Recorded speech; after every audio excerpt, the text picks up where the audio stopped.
Well, happy Monday. You know what day it is. It is Mental Health Monday. It's like a scrunchie on my wrist. This is a place where we talk all things mental health. We talk about tips, tricks, tools, and resources that are both spiritually and physically impactful for your life.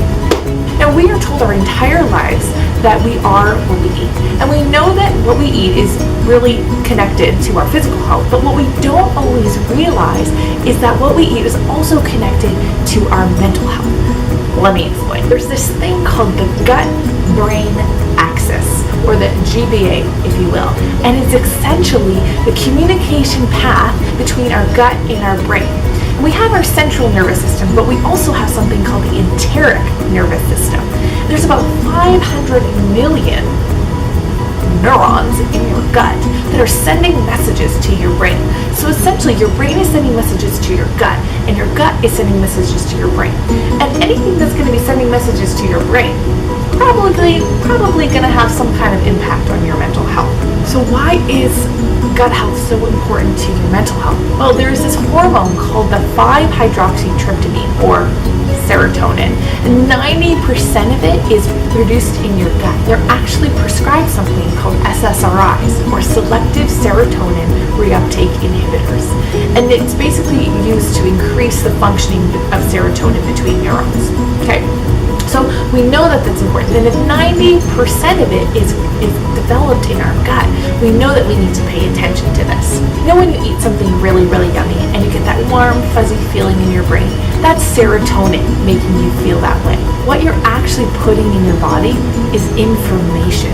They are messages that's being sent to your brain. So we want to make sure that they are really positive messages and really healthy messages. So what do we do with this information?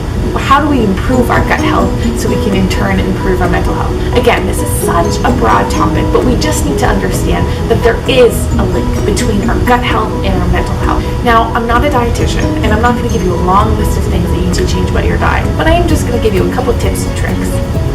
The first thing is just introduce a probiotic into your diet. Now, I love me some Activia, but there's actually very little probiotics in commercial yogurt, as much as we all love Jamie Lee Curtis. You can get over-the-counter probiotic supplements and stuff like that.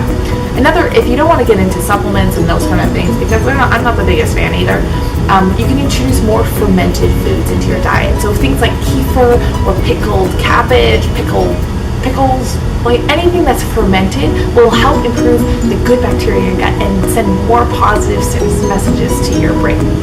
Let me some pickles. Get the pickle claw, you know. Another thing we can do is cut down on the amount of processed foods that we are eating. Processed foods are not good for your gut health. It actually can destroy your gut health. And so, listen, I didn't say cut out, so long live Chick-fil-A, but I did say cut down. Be aware that what you're putting in your body is information. And you know, if you are really struggling with poor nutrition, I can pretty much guarantee you're struggling with poor mental health as well, because they're interconnected. And sometimes they can be a little bit of a vicious cycle. You eat poorly because you feel poorly, and you feel poorly because you eat poorly. But if we can just combat one of those things and just introduce some healthy, positive changes, your life could actually change. That's all I have for you today. I trust that this has been spiritually and physically impactful for your life. If you have any questions, leave them below. But if not, you know, congratulations. I hope that you have a wonderful week, and I'll see you again in 2 weeks.